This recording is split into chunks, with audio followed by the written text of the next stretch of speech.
On va donc poursuivre cette matinée de nutrition par l'accueil des symposia partenaires et notamment pour le premier, merci à Nutricia de nous avoir permis d'évoquer les compléments nutritionnels oraux. J'ai un message de leur part. Soit vous avez déjà reçu la note pour le document pour noter l'intervention, mais à la fin, n'oubliez pas de répondre au questionnaire sur vos pratiques vis-à-vis des compléments nutritionnels oraux. Je vais donc, Emmanuel le montre, laisser Emmanuel commencer son intervention. Emmanuel Dugelet, qui est pédiatre à l'hôpital Robert Debré. C'est bon. Oui, bonjour à tous. D'abord, merci à Nutricia de nous permettre de faire cette présentation à l'heure du déjeuner sur les compléments nutritionnels oraux. Ça tombe plutôt bien. Il y aura des... Et il y a des tests à la fin. Vous passez, vous goûtez, vous allez voir. Vous ferez votre opinion. Merci Dominique de modérer et de m'avoir aidé à faire cette présentation et d'avoir apporté ta contribution. On espère l'avoir fait avec le plus d'honnêteté scientifique possible. Je vous laisse en juger. Alors, on va essayer de vous donner des clés pour prescrire les compléments nutritionnels.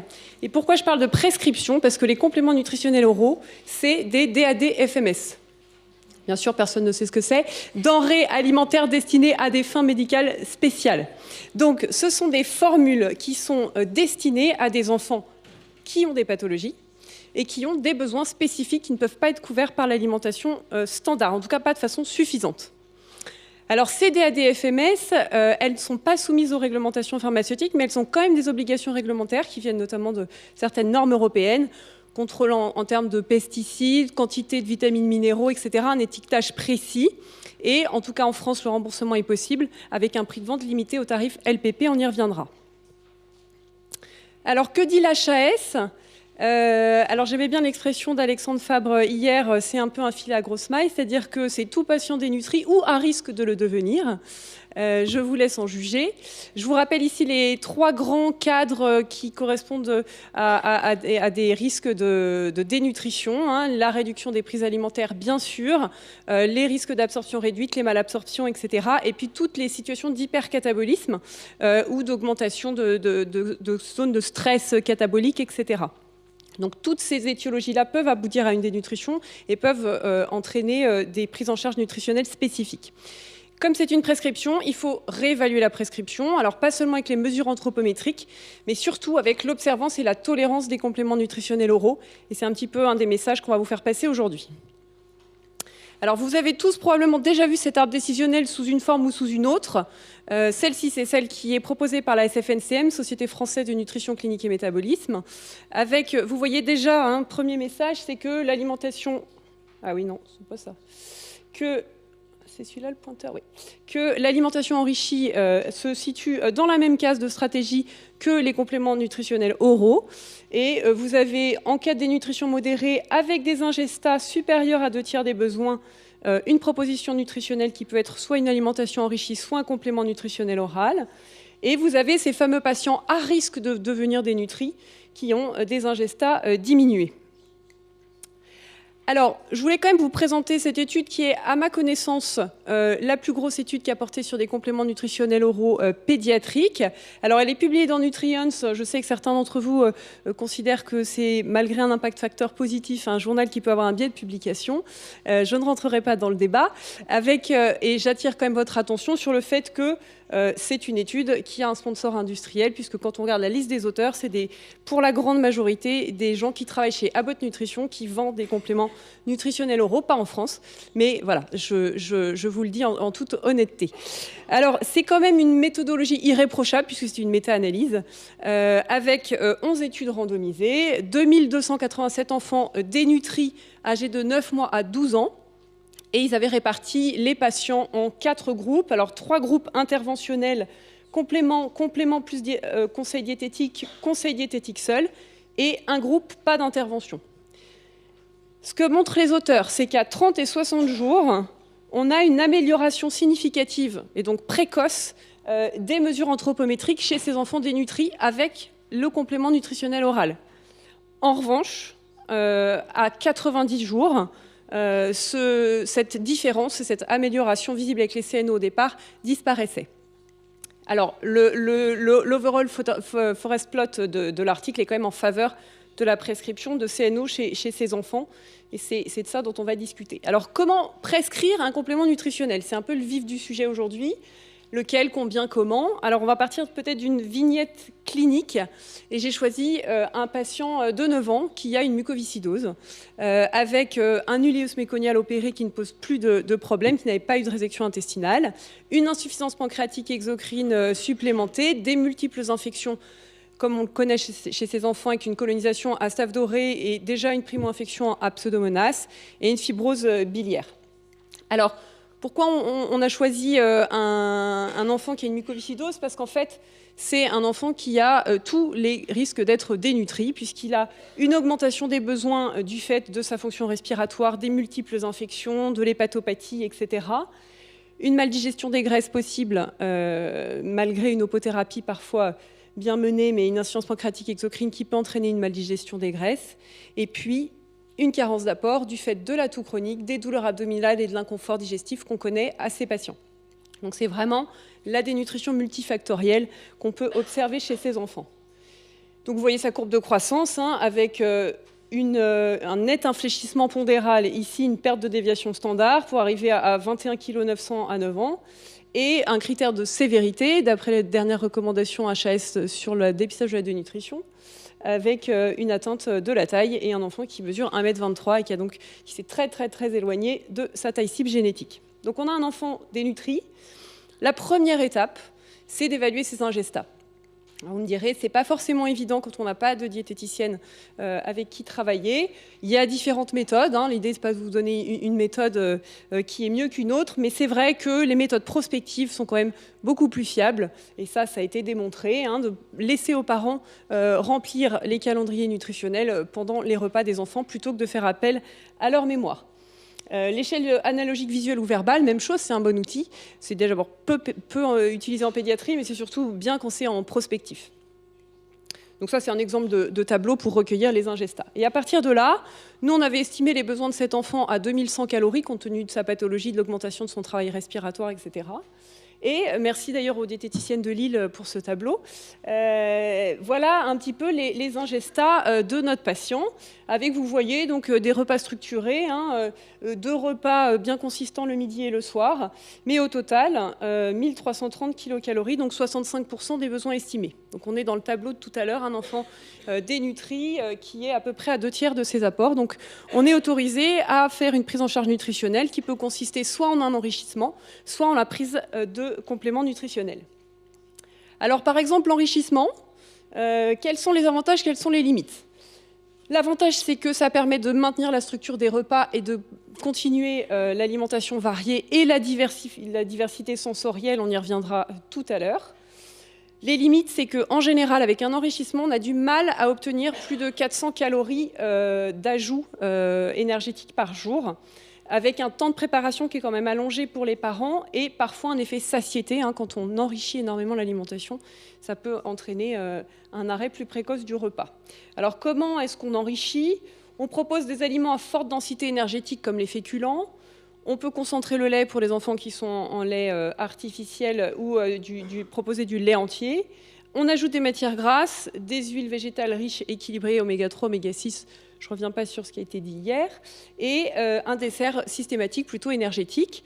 C'est ce qu'on a proposé à notre patient. Alors vous voyez qu'on est passé du lait demi-écrémé au lait entier. On a rajouté un petit peu de féculents, un petit peu de matières grasses en plus. C'est déjà des choses qu'il avait, on a juste augmenté un petit peu les quantités. Et puis on a changé le dessert en un dessert un petit peu plus énergétique. On arrive à 1765 calories, donc à peu près 85% des besoins estimés. Donc on n'est pas très loin du but.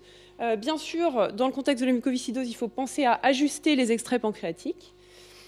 Mais on n'a pas complètement atteint les objectifs. C'est vrai que là, l'ajout d'un complément nutritionnel oral peut permettre d'atteindre les besoins théoriques qu'on avait considérés comme étant ceux du patient.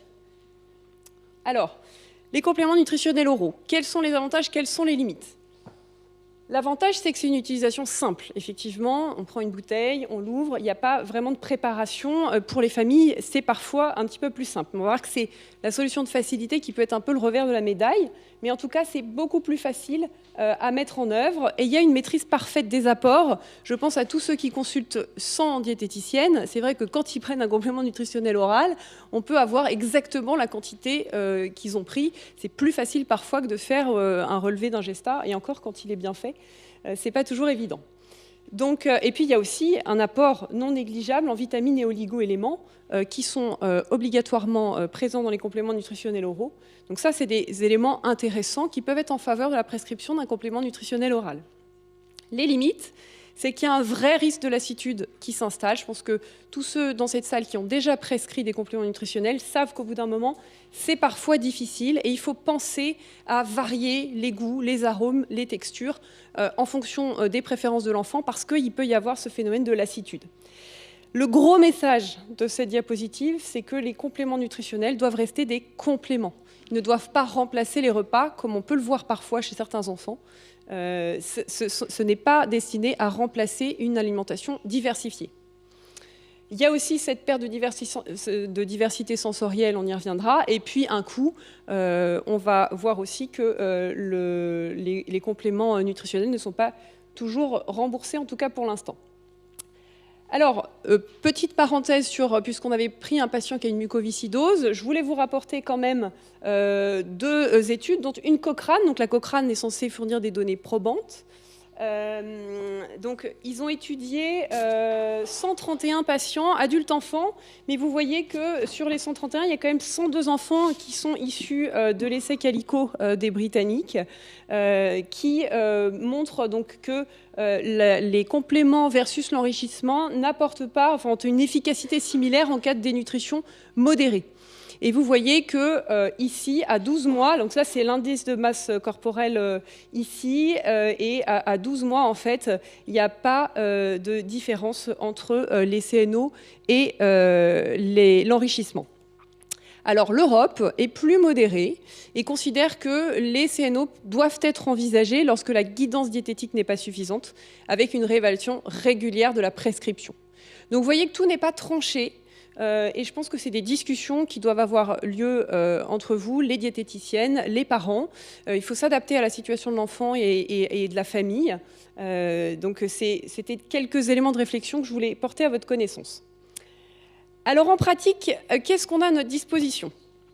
Il y a pour l'instant un seul complément nutritionnel oral pédiatrique proposé en France, qui est le Nutri-Drink, multifibre ou smoothie.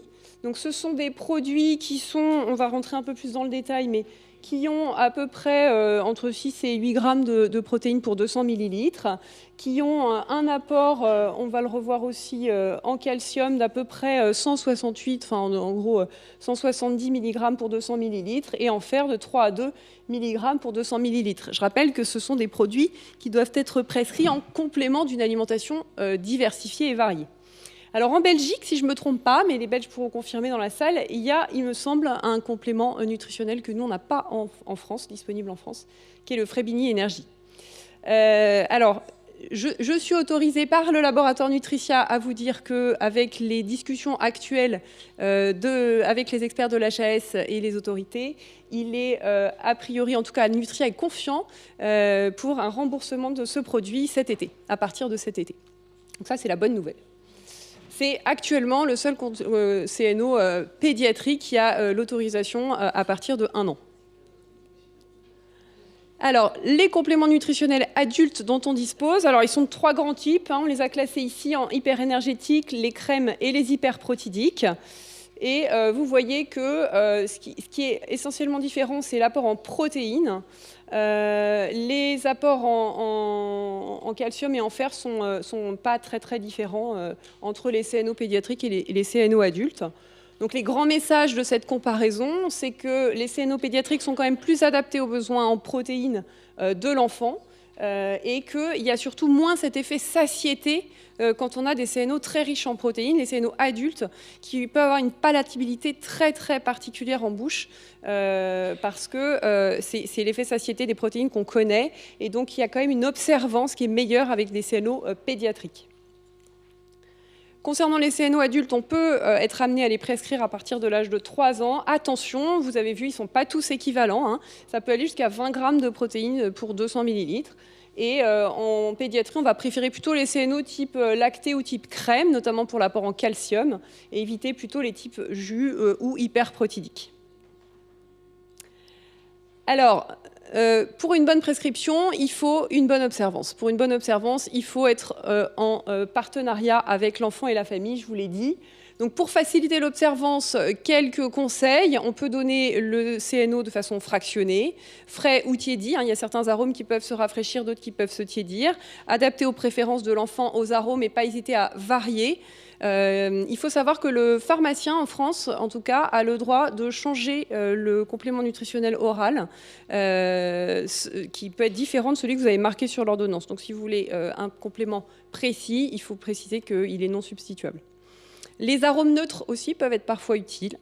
Vous pouvez aussi proposer d'utiliser ces CNO sous forme de glace, de recettes, etc. On peut les cuisiner. Ils peuvent être conservés 24 heures au réfrigérateur, 2 heures en air ambiant. Et surtout, n'oubliez pas que les CNO ne remplacent pas les repas. Donc, vérifiez systématiquement le maintien des ingestats spontanés. Alors, je pense que Marc m'en voudra pas de parler CNO et TCAP. C'est donc ce que j'ai appelé une fausse bonne idée, parce que les CNO ne favorisent pas la diversité sensorielle dans ce cadre-là. Ils entraînent parfois une satiété précoce, on l'a dit, et surtout une médicalisation excessive. C'est-à-dire qu'un CNO, vous allez l'acheter en pharmacie, hein, c'est un vrai produit sur prescription médicale, et dans ce cadre-là précisément des TCAP, je pense que la médicalisation n'est pas souhaitable dans l'accompagnement de ces enfants. Alors, il peut quand même être intéressant en cas de dénutrition ou de déséquilibre important alimentaire, puisqu'il y a des oligo-éléments et des vitamines dans les CNO. Donc, on peut quand même être amené à le prescrire dans certaines situations. Alors, d'autres situations, et ce sera la fin de ma présentation, d'autres situations qui peuvent amener à prescrire des CNO. Alors, ce n'est pas une liste exhaustive, peut-être que vous en avez d'autres, et c'est l'objet du petit questionnaire qu'on vous a distribué à l'entrée. Les patients qui ont sèvre de nutrition parentérale. On sait que l'hyperphagie, elle est difficile en pédiatrie, elle est pas toujours, elle est beaucoup moins fréquente en tout cas que dans les grêles cours de l'adulte, et ça permet d'apporter un gros volume de calories, une grande quantité de calories dans un petit volume. Et donc ça, c'est un outil qu'on a, important quand on s'occupe d'enfants qui ont une insuffisance intestinale, et ça peut limiter le recours à la nutrition entérale qu'on essaye de bannir dans ces situations. En termes de polyhandicap aussi, les CNO peuvent être intéressants parce que certains CNO ont quand même une texture parfaite, très très bien maîtrisée. Vous avez différents types de textures et ça permet aussi de prévenir les carences micronutritionnelles qui sont très très très fréquentes chez ces enfants. Donc ne pas hésiter à proposer, toujours en lien avec les orthophonistes qui suivent les enfants dans les IME, de proposer différents types de CNO. On pourrait aussi faire le parallèle avec les pathologies ORL. C'est vrai que je ne les ai pas mises, mais on en a parlé aussi un peu plus tôt dans la matinée. Et puis, les CNO diminuent aussi le temps de repas chez ces enfants polyhandicapés, avec des parents parfois qui nous rapportent en consultation des repas qui durent 1h30 à 2 heures. C'est vrai que là, le complément nutritionnel peut vraiment avoir une place. Donc en conclusion, les messages clés, c'était vraiment de se dire que les compléments nutritionnels ont une vraie place en pédiatrie, mais qu'ils ne doivent pas remplacer les repas. Donc soyez vigilants à vérifier que l'enfant ne perd pas la diversité sensorielle et la structure des repas. Tenir compte des besoins et des préférences, vérifier l'observance, varier les goûts et réévaluer votre prescription, éventuellement encadrée par la diététicienne. Et puis, dans les TCAP, c'est a priori une fausse bonne idée, donc ne pas céder non plus à la tentation facile de prescrire des CNO à tout le monde. Ça reste une DAD-FMS qui doit être soumise à une réflexion médicale et à une connaissance de ce qu'on va prescrire. Je vous remercie. Merci beaucoup Emmanuel, on est parfaitement dans les temps, 16 minutes. Alors, on a voulu laisser du temps pour la discussion, donc n'hésitez pas à parler de votre expérience, notamment pour l'utilisation des compléments nutritionnels adultes qu'on utilise chez l'enfant, l'âge auquel vous les débutez par exemple. Voilà, qui a envie de prendre la parole ? Est-ce que vous en prescrivez? Dans quel cadre? Donc je vous ai présenté des choses qui sont parfois un peu contradictoires. En tout cas, il y a des études un peu tranchées, d'autres un peu moins. Qu'est-ce que vous avez comme expérience? Il faut partager un peu les expériences. Sinon, on va être trop en avance. Ah non. Allez-y. Bonjour, moi je travaille depuis 10 ans dans le service du professeur Sougnan. Je suis diététicienne. Juste première remarque pour les enrichissements, je me demandais pourquoi vous avez diminué la quantité de viande. C'est passé de 100 à 50 grammes, donc je trouvais ça juste un petit peu dommage pour un enrichissement. Et par rapport au CNO, c'est vrai que moi je les utilise vraiment beaucoup. Je les utilise en fait surtout comme un dessert, c'est-à-dire vraiment j'explique que c'est comme un dessert, juste c'est 2 à 3 fois plus calorique. Et vraiment, les lactés au chocolat, c'est là où je trouve que ça passe le mieux. Et souvent, on utilise des arômes un petit peu trop originaux. Les labos sont très contents de nous faire découvrir voilà, des saveurs, je sais pas, gingembre, etc. En général, le lacté chocolat passe très bien. Je le fais passer comme un candiop, désolé de préciser une marque. Mais voilà, c'est très intéressant par rapport à ça. Et en calcium et en fer, ça va être un bon apport. Et souvent en soirée, pour des collations nocturnes, je trouve ça très intéressant pour les ados ou les enfants qui se couchent un peu tard, surtout à l'hôpital où ils dînent tôt. Et voilà, les lactés, je trouve ça très très intéressant puisque ça passe très vite. À la cuillère, c'est plus lent, on va avoir l'effet acétogène plus rapide du coup. Donc voilà. Et puis par rapport au CNO adultes, je les utilise aussi pour les enfants. La quantité de protéines ne me fait pas peur. Et par contre, plutôt après 3 ans, puisque je conseille plutôt le lait de croissance jusqu'à 3 ans et auquel je rajoute des céréales infantiles. Mais voilà, je suis très satisfaite des CNO de manière générale. Merci. On est complètement d'accord. Et pour répondre à votre première question sur la viande, c'est pour ça qu'on a toujours besoin de l'œil d'une diététicienne. Moi, je n'avais pas vu, personnellement. On s'était focalisé sur l'enrichissement matières grasses et sucre. Mais voilà. Et puis, complètement d'accord avec vous. En fin de repas, ça marche très très bien à la place du dessert habituel. Et les lactés chocolat passent bien. Alors, pas toujours quand même. En général, ceux qui aiment vraiment le chocolat, ils n'aiment pas trop les lactés chocolat. Mais c'est quand même la majorité des enfants qui l'acceptent. Juste une remarque, notamment en hématopédiatrie, les produits avec des goûts assez forts, ils ne les aiment pas et on prescrit assez facilement aussi, je ne sais pas quelle est votre expérience, des goûts neutres, parce que chez eux, ça passe mieux. Les enfants n'ont pas les mêmes goûts que les adultes et donc les produits adultes ne correspondent pas toujours à leur volonté. Je vais te taquiner un peu, mais si on met le CNO dessert où ça passe très bien, c'est vrai, en fait, on remplace le repas. Ah non, on remplace le dessert. Tu remplaces le pas dessert. Le repas. Non, bah, tu remplaces quelque chose, mais tu remplaces quelque chose que tu manges normalement. Donc c'est pas en plus. Non, parce que enfin, ils peuvent manger. T'as pas plus de calories, je suis d'accord. C'est juste pour t'embêter un peu. Non, ça remplace pas la structure du repas, j'insiste. Ah bah, du coup, on me coupe le micro. On n'a plus le droit de polémiquer. Monsieur voulait poser une question. En fait, c'était un petit commentaire. En fait, vous avez dit qu'on ne dépasse pas les 400 calories par jour. Mais dans des maladies, notamment dans des maladies où on a une dénutrition très importante, comme la mucoviscidose par exemple, moi je viens du Liban et en fait on a aussi la forme CNO en poudre. Ça prolonge un petit peu le temps de préparation des repas, bien sûr, pour les parents, mais ça donne, il y a une poudre qui est neutre en fait, comme vous dites, le goût est complètement neutre et on peut l'ajouter sur les repas en fait. Ça ne change pas énormément, ça change pas du tout le goût du repas, ça change un petit peu la texture en fait. Et vous considérez comme un complément nutritionnel ou comme un enrichissement du coup? C'est un complément qu'on peut utiliser en même temps dans les repas parce que j'utilise en fait les deux en même temps. Quand j'ai une grande dénutrition et j'ai besoin de beaucoup de calories, je donne le Nutrini en liquide ou bien en préparation à l'après-midi à la place du dessert qu'on venait de dire, et j'ajoute la quantité en poudre sur le repas en soi pour arriver à des quantités de calories, surtout qu'avec la mucoviscidose, il y a aussi l'anorexie qui s'ajoute à son tableau clinique. Non, c'est vrai qu'on aurait pu prendre le cas clinique d'un petit nourrisson et on utilise assez facilement la maltodextridine également. C'est vrai que là, on l'a en forme de poudre.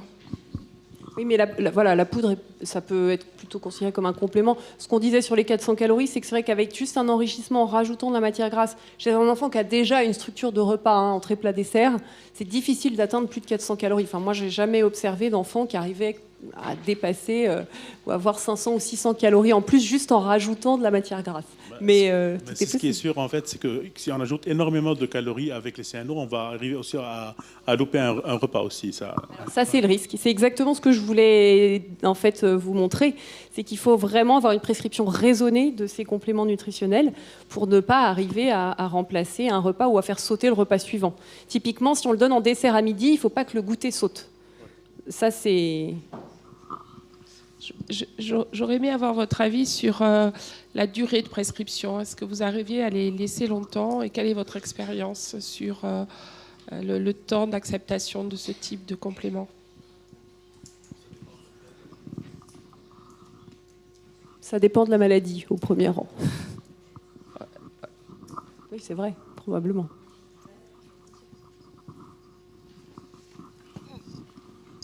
Est-ce que pour les moins de 1 an, vous utilisez beaucoup l'infatrini, l'infane source, et même dans les troubles du comportement alimentaire, est-ce que... Je l'ai mis dans le tableau, c'est vrai que je n'ai pas insisté dessus parce qu'on était plus sur les compléments nutritionnels à partir de 1 an et on voulait mettre l'accent sur le Nutrini Drink. Mais effectivement, oui, l'infatrini, c'est un bon moyen assez simple d'avoir un produit isocalorique pour les moins de 1 an. Il y a certaines familles qui ont besoin de choses assez simples pour, dans le temps, plus facile à mettre en œuvre. Nos collègues cardiopédiatres ont bien compris l'utilité du produit, je pense aussi.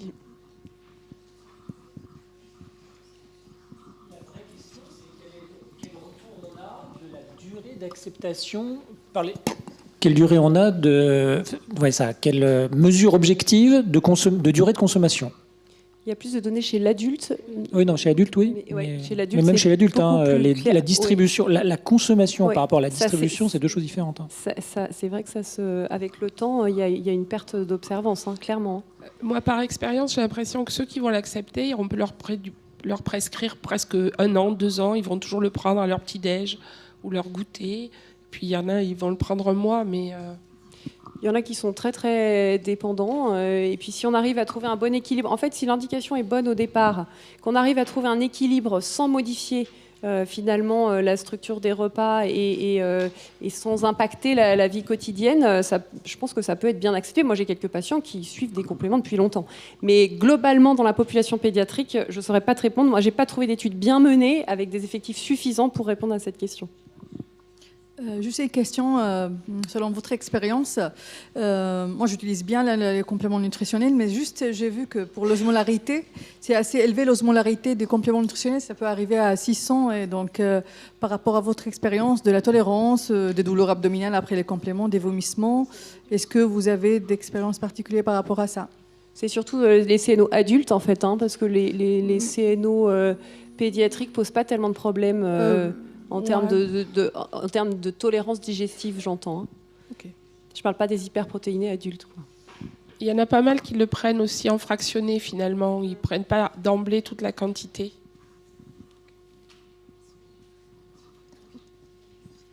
Oui, merci. Oui, moi, juste pour mon expérience personnelle, je rejoins Emmanuel, là, par exemple, sur les patients ARFID typiques, soit restrictifs ou alors restrictifs avec sélectifs avec des troubles sensoriels. Très clairement, les CNO ne servent à rien, puisque s'ils prennent des CNO, ils vont diminuer les autres apports au repas. Complètement d'accord. Clairement, il n'y a pas d'indication.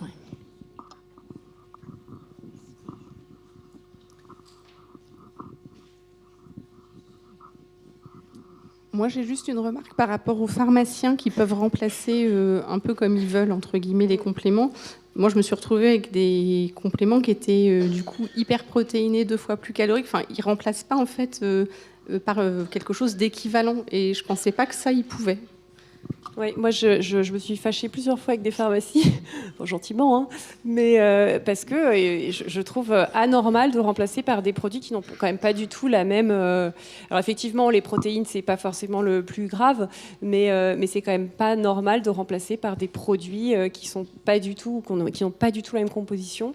Alors, je ne sais pas si là, Nathalie, vous avez, vous, chez Nutricia, des réponses par rapport à ça, sur le côté réglementaire, le fait que les pharmaciens ont le droit de changer.